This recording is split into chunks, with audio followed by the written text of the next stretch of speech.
you offer a seller a 7-day close and you close in 14 days, they're going to be kind of pissed. You offer a seller a 21-day close, 14 days, they're going to be really, really happy. Same exact result. People are going to Google you and they're like, oh, they have Google reviews. Oh, they have a website. Oh, it aligns with the letter I'm getting. Okay, so now I'm a little bit more comfortable in working with them. Like your first 12 months, are you going to be 20, 25 deals? So my goal for 2025, it's a big goal. I really think I can hit 2.5 million. Hey everybody, welcome back to the Real Estate Investing Podcast. I'm your host, Ron Apke, joined today by Kay Walker, one of our students, hugely successful, extremely, you've done so much since you've been in our community, Kay, as far as, and I know you're doing a lot of stuff outside of land, so really excited to hear your story. Welcome to the show. Thanks for having me. It's nice to be here. You know, when I first started my journey, I think like everyone else, we absorbed all the YouTube University, and your channel was definitely one of them.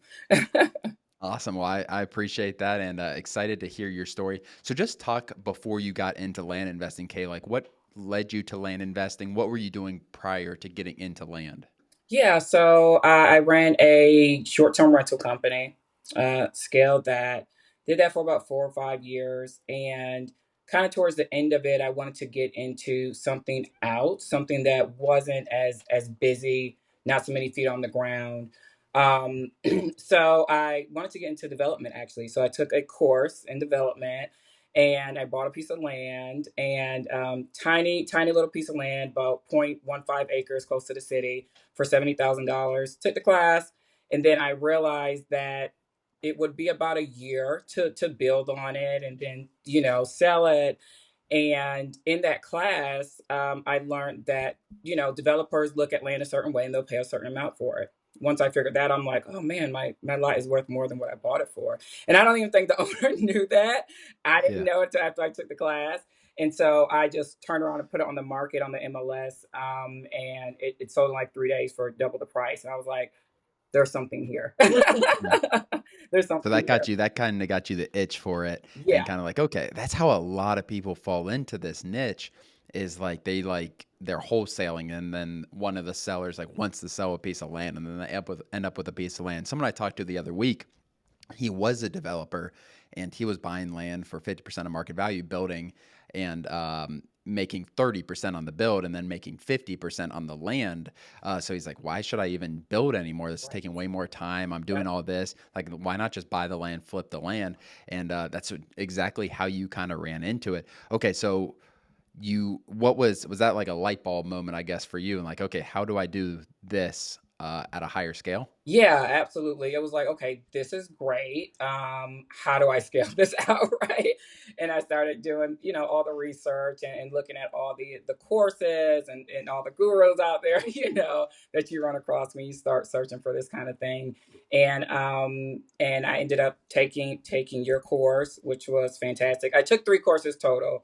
The initial course was kind of like the buy the kind of smaller, cheaper properties, and I was like, no, don't want to do that. And then wanted to kind of, be in the middle range there. And so took your class and LIA, they have a group. I took their class too. So uh, did that. And I finally jumped in. I would say I sent my first mailer July of 2024. And I did it blindly, to be honest with you. It was like a spray pray type of approach, but even with that, I still got a deal out of the $5,000. So that's how. Now I don't want to say easy, but that's how easy it can be in this Mm. business. Yeah. So that was July. What did that deal look like? It was a buy for 60, sell for 120, something like that. Yeah. It was a decent It's not a first bad deal. first few months. You got a deal and made 70 grand accidentally, then you made 60 grand on this. Um, so this transition, let's back up a little bit. The transition from like running an Airbnb, did any of that change, or are you still doing all that stuff at that point? No. Like what? So kind of like the land business, the Airbnb business, depending on how you do it, is a arbitrage business as well. So I didn't own the majority of the properties. I rented them, furnished them, did that whole thing. After 2022, the margins in that business they got a little bit tighter. And so imagine in business, you're still doing the same work or more for less money, right? And it's just like, I don't know about that. And I also wanted a little bit of a work life balance, different. That business was like chaos all the time, like people calling your phone for access, the cleaners. Is a very busy business. And so I was like, okay, I want to change that. I still need a business, but I need it to be less active. And Mm. so that is why I decided to slowly transition. It was really a hard transition. September 1. At the end of August, I like shrunk the portfolio, sold what was left of it, and decided to fully go into land.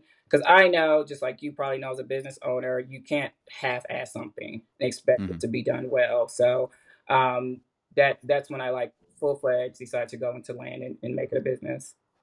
A lot of people look at Airbnb as passive, and I know it's I've never ran one, but I know from what I can imagine as far as I see videos on Instagram of these owners who like get these places that are just trashed and then you have to chase down money or a dispute with Airbnb, whatever that looks like. I know it's not a passive business, and so many people look for that. And it's crazy that you went to land flipping, which in my mind is an active business. Yeah, it You is. went to land flipping as as a less pass or Oh as a yeah. more passive business than Airbnb. Talk about that real fast. Like you did just like those deals were just easy to come by. And it's like, okay, this I can make 70 grand versus dealing with all these tenants, all these people coming in and out of my properties. What Yeah. was like your mindset on that? Like, or what was like, you tell 100 people, like, which is more passive, flipping something or renting an Airbnb? And they're going to say renting an Airbnb.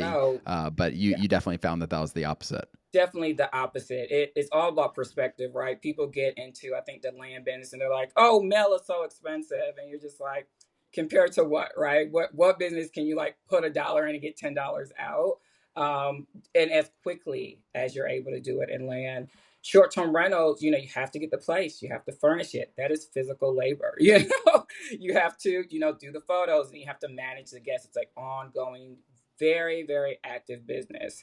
I think land, you can literally do it from anywhere, and it's there's no physical aspect to it except going out there and looking at the land if you decide to do that. Hmm. So I think the barrier to entry also. I think both businesses have kind of a low barrier to entry, to be honest with you.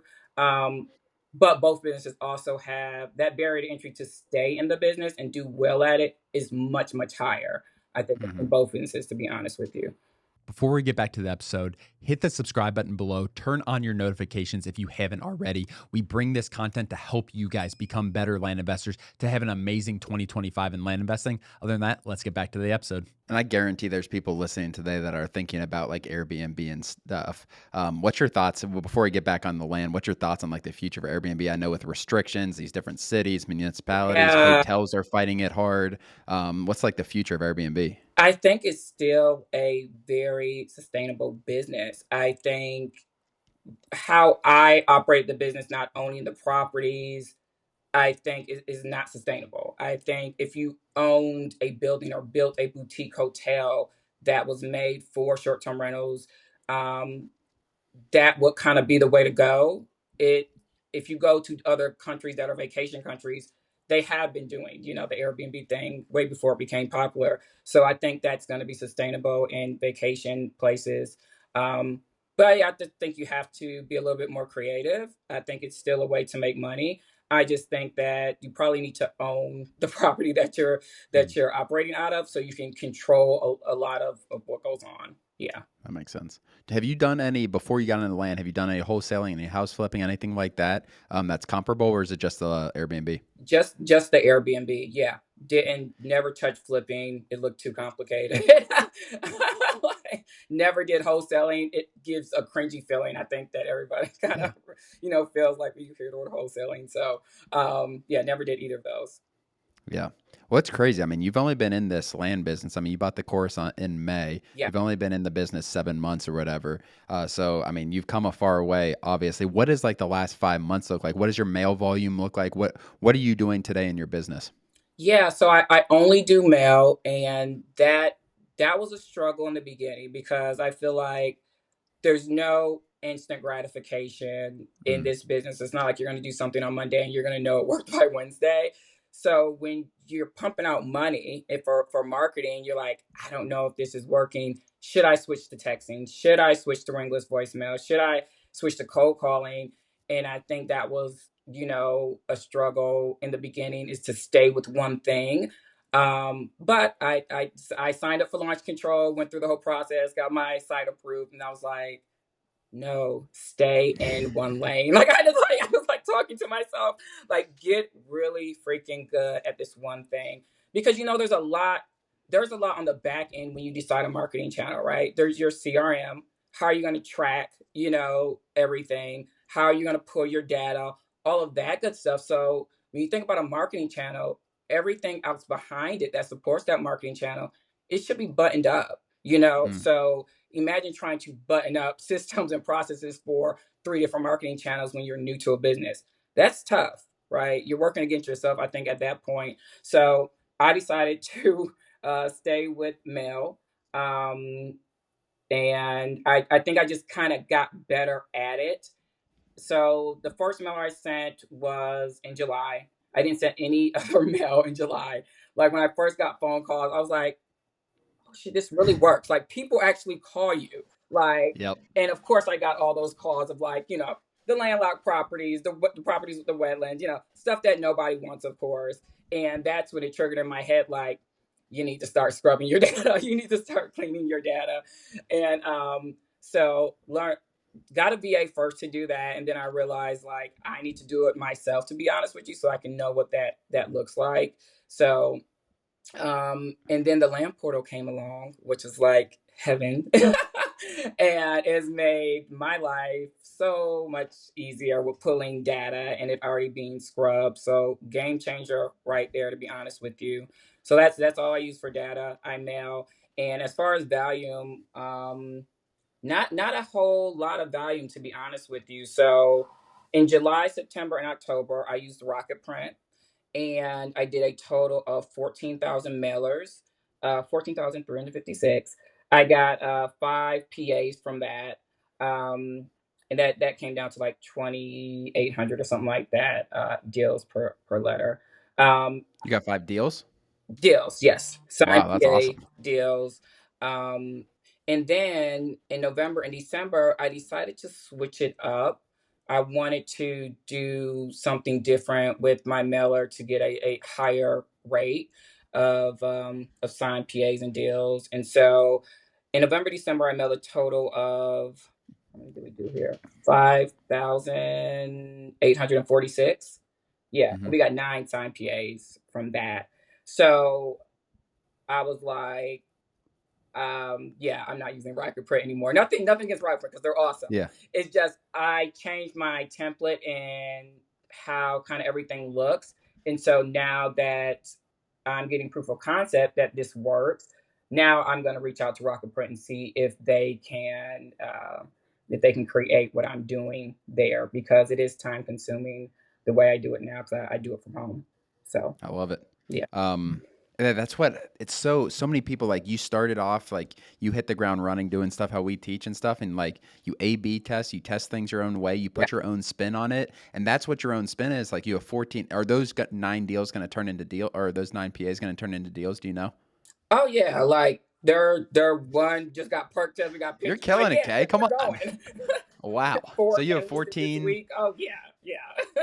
Yeah. Wow. That's awesome. What size, like what is your average deal profit that you're seeing? Because you talked your first 2 deals were 60 and $70,000. Yeah. Is that a normal deal size for you? So Or what is that? What are you kind of targeting? the average deal is buy for 30, sell for 65. So that's it right there. Yeah, it's that kind of that middle ground.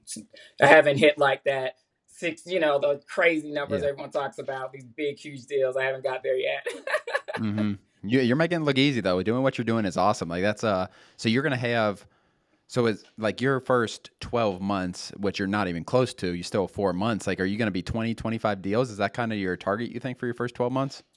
um I really, so my goal for 2025, and it's a big goal. I'm gonna say Let's that's talk my about that. goal. Yeah. Yeah.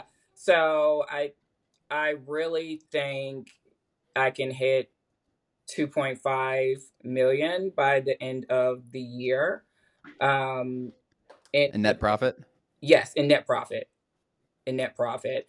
And and that's just going off of how I change, my mailing for November and December, looking at those numbers, you know, it's like 600 to 700 mailers equal a deal, right? And that's where I'm at right now. Of course, my data set is small. We're talking 2 months, but those 2 months were during the election year and the holidays, right? So imagine we remove that layer, and now the market's a little better. The election's over. Interest rates have went down a little bit. So it's like, okay, conditions are better. I'll be happy if I can stay within that 600 to 700 mailer range per deal. Mhm. And if I can do that, then I think 2.5 to 3 will honestly be very doable. So That's huge goals, and I think it's very attainable based on what you're doing and the success you're having with your mail. So, what is like your like January, February mail volume? What are you trying to do to hit that? Like you talk about full year goals, and like let's break that down. yeah, What does that look like in terms of mail volume your first few months of the year? yeah. So that's gonna be, let's see, let's do a little math here. Say about 20. So I net about $20,000 per deal, like after all the, Hmm. funding fees and everything like that.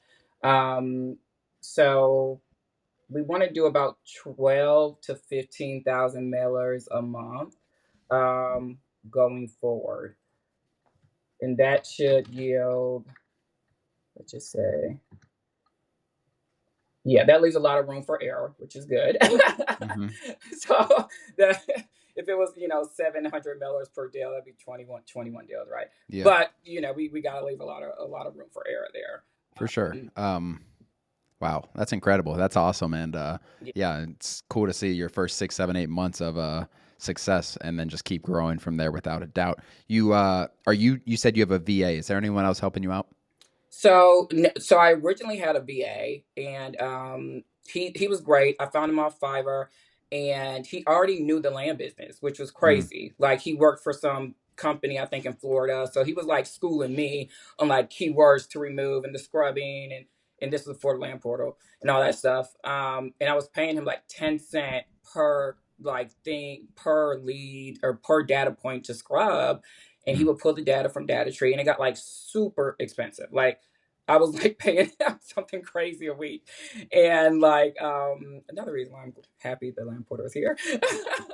But I also I also didn't know exactly what he was doing because he was doing it all and I was new, and that didn't sit well with me. So I kind of like said, okay, chill out. I'm gonna take over the data. I'm gonna do everything here. And I haven't brought him back in because I haven't felt the mm, need to be honest with you. So I pull my data, I clean it up, I create the campaigns, I do my market selection and research.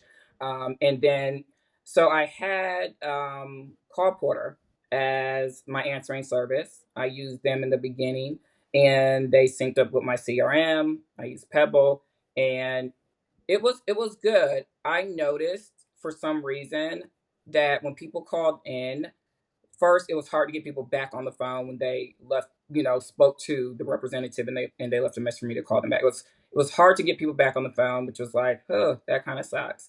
And then the second thing was, I really didn't feel I got the full experience from the seller when they called in mm, to get that feedback from what they were seeing in my letter. Because if they don't say it, you kind of get an idea if someone's calling in to say, I think you're a scammer. They don't have to say that exactly, but you kind of hear it on the phone.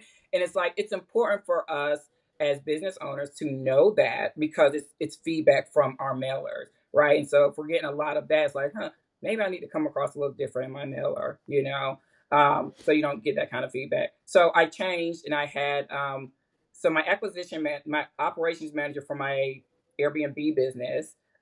She just like put me in, coach. I want to answer, like, I want to get into this with you. I'm just like, fine, you know. So she is just her. She does all of the customer facing calls when people call in, and I do everything else. I do the comping mm. and all that stuff on the back end. So she is customer facing. So I don't love to talk to people all the time, and she does. So it works out. What's compensation look like for her? So right now it's just 10%. It's just 10% of the net Yeah. after we paid funders and such of the deal. Yeah. Nice. Yeah, you have a good what I like about your story and like just everything you're doing, like you look at this, you don't treat it like a side hustle. You don't treat it like it's just things are just going to happen if you just do things exactly how everyone else does things. Like you're a business person, which is really really impressive. And like you are analyzing every single part of your business, and that's what makes you so successful. I think is like no part like every single part can change if it needs to be, whether it's the Yeah. data provider, whether it's your VA scrubbing and all this different things, your letter, everything like that.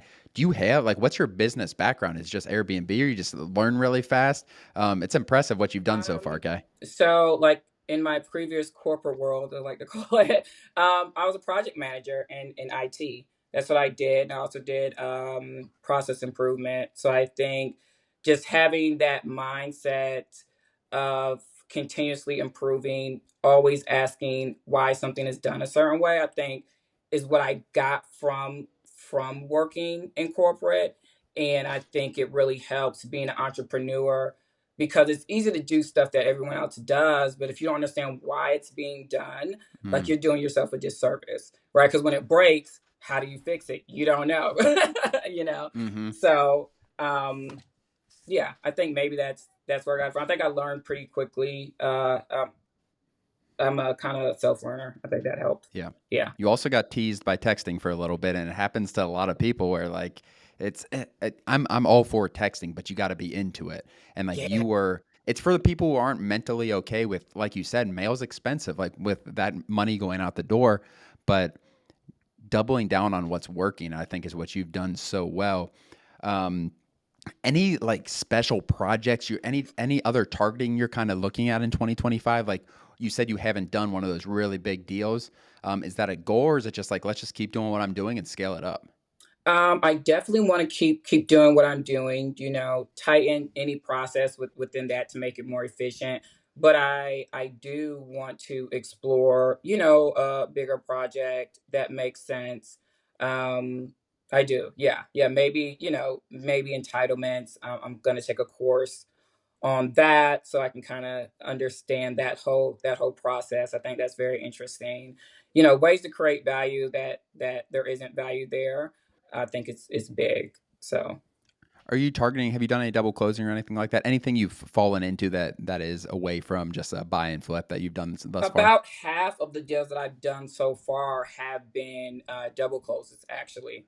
Yeah, yeah. Once I started realizing and getting comfortable with it, um, I started offering it. And that's the thing I noticed. If you're not comfortable with something, it's going to show on the phone. Mm, You know, it's going to show how you operate your business. So I was just like, okay, I need to get comfortable with double closing. And once I did, I started offering it. I offered it to my seller, especially when you have, you know, you sent them a letter. Maybe the price wasn't exactly, you know, the price isn't the value isn't exactly as what you sent them in the letter, so you're off. One thing I like to do is send them, you know, the 14-day close option, and then send them like the 90-day close option, which is mm, obviously more money. And so it gives them an option of which one they want to choose. And if you make that 14-day option like really low, it makes the other options look a lot better. And I notice a lot of the sellers aren't like, they're not strapped. They're not like so desperately in need of this money tomorrow, to be honest with you. And I think that is something that a lot of people think in this business because a lot of the wholesaling folks have come over to this business, and I think they believe it's the same, you know, avatar, and it's not. You know, people mm-hmm. who own land, they usually are pretty well off, to be honest with you. So they don't need it right away, which I'm noticing, and they're okay with the 90 days. So Yeah, that's a good point. So you're offering both of those and negotiating that way and giving anyone an option when you're trying to sell something, because you are selling something, even though you're buying it, you're selling. yeah, exactly. You're selling something, and giving anyone who you're selling something two options, whether it's 14 days versus 90 days. The 90 days is a little more money, but you got to wait 90 days, and it's not as guaranteed, which I think they understand. But Yeah. that's getting comfortable with that pitch is definitely huge. What so someone listening to this, Kay, who's looking to get into this, what advice would you have for them? Oh man. I would tell them definitely get educated and take a course. And don't think you can just copy paste what the course teaches you. I think, people think that and they're like, man, why am I not getting deals? Um, it's a business at the end of the day, right?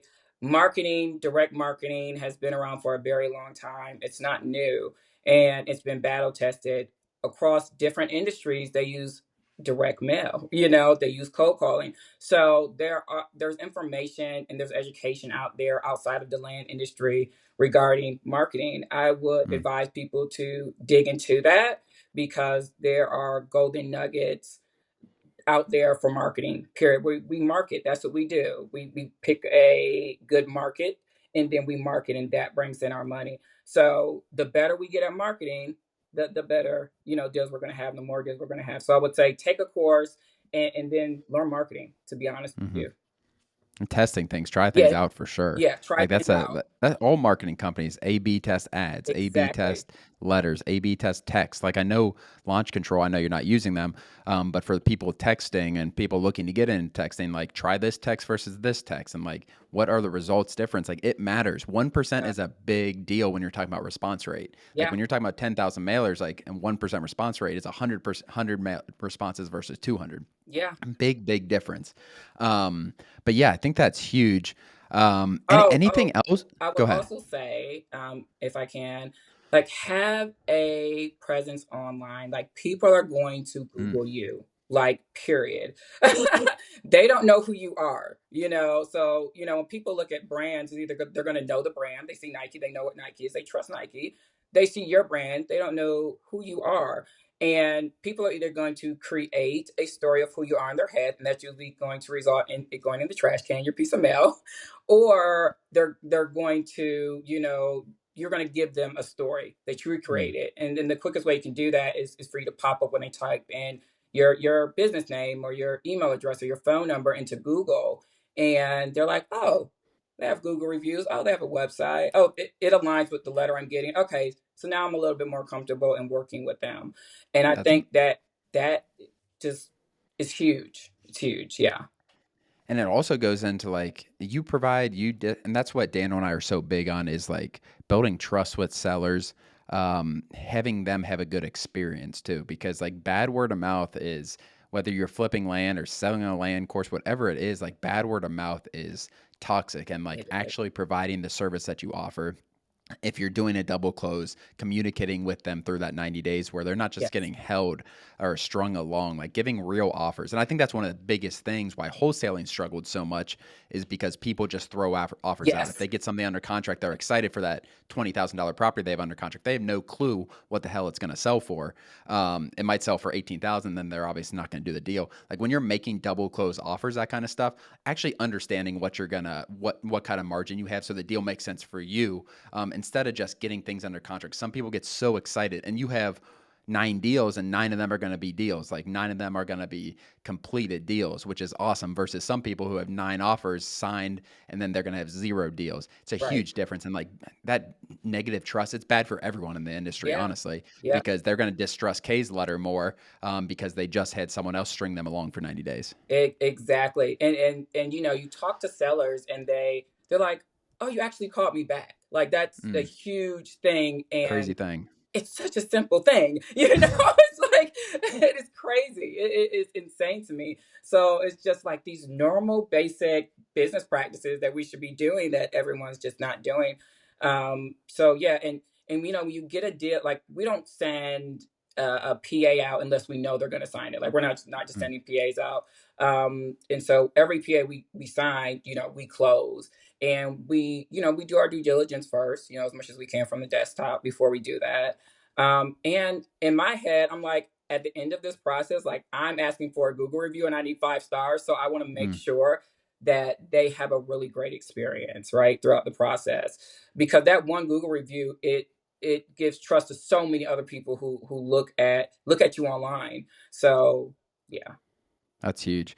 Yeah, I think it was Landon maybe I talked to a few months ago on the podcast, and he's like, "Yeah, I call every single mailer that he gets because he owns land, obviously. So you get mailers. He's like, I call him back. He's like, I get like 10% answer rate and like 15% callback rate. Like these people, the people who are successful with this business do the simple things very effectively. They don't blame external things. They don't blame the sellers. Like they do simple things over and over. Then like you're doing, testing different things. Talk about that a little bit, Kay, Yeah. before we get off of here. It's like just there's so many people, and you probably see it in Discord and stuff. Hmm. People who make external excuses, like it's the sellers, it's the business that doesn't work. You are a perfect example of the business working really, really well. Yeah. Just talk about that mindset a little bit. Oh man, it's that right there that you just said. It's mindset. Like it is absolutely mindset, Ron.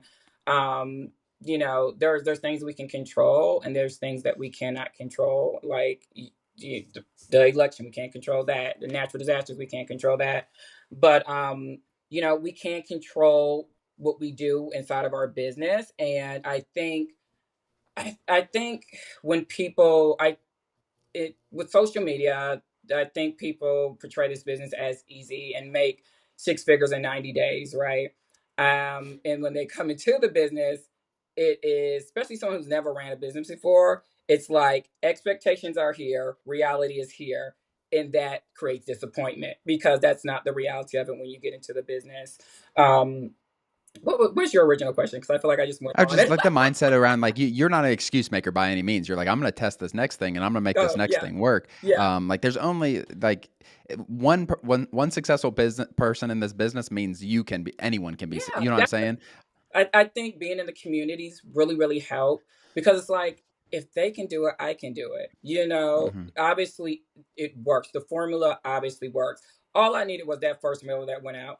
And when people started calling me, even though they were calls I did not want to take because I took them on my cell phone for the first time, I was like, it works. And like, if you can have people calling you about something that you want to, you're not like you said, we're not even trying to sell them anything. We're trying to buy something from them. If you can get people on the phone, it's like, oh, this works. And if it doesn't work, try something else. Hmm. A/B test it out. Like for me, sending, getting a deal for every 2,800 millers or so was just like, I got to improve this, like that was like, I got to do better. And so started testing out different things. And now I think I have a letter and an envelope that really, really works well. And I'll continue to use it. So yeah.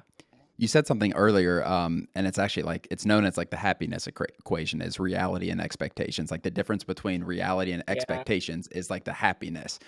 You go on a vacation and you have a crazy expectations of vacation. Everything's gonna be clean, prestige, and then there's one bug in the apartment, and you're like, this vacation sucks. Versus you go on vacation, like yeah, there's gonna be some bugs. There might be a little trash around, and then like it's cleaner. Like it's the same thing as you offer a seller something.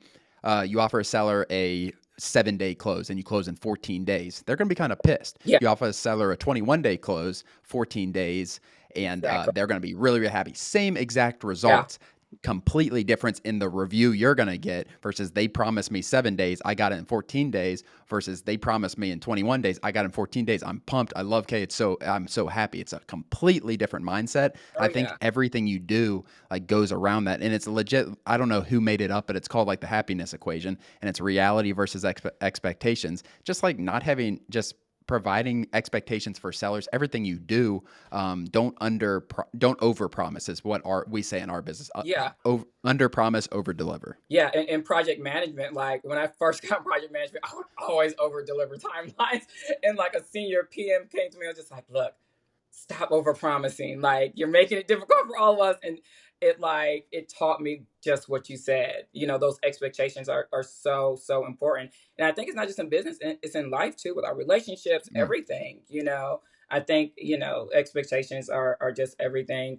Um, I think people coming into the business, if they just put in their mind, this will take longer than I think, and it will cost more than what I think, and you will run into hurdles, right? If you just kind of know that going in, I think you'll be okay.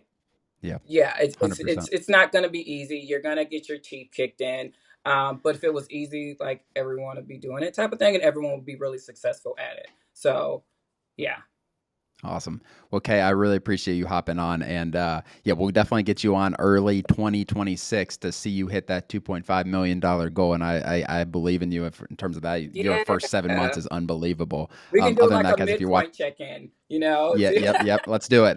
I'm all down for you. Yeah, I can't imagine what you would be doing in 6 months. But if you guys watch it on YouTube, hit the subscribe button below. If you're listening on Spotify or Apple, leave us a review, share it with a friend. Kay, appreciate it so much. We'll talk to you guys. We'll see you guys next time. As always, thank you for joining. Please do us a huge favor and like and subscribe our YouTube channel and share this with a friend. It really means the world to Ron and I, but more importantly, it could help change the life of someone else. Thanks for joining, and we'll see you next episode.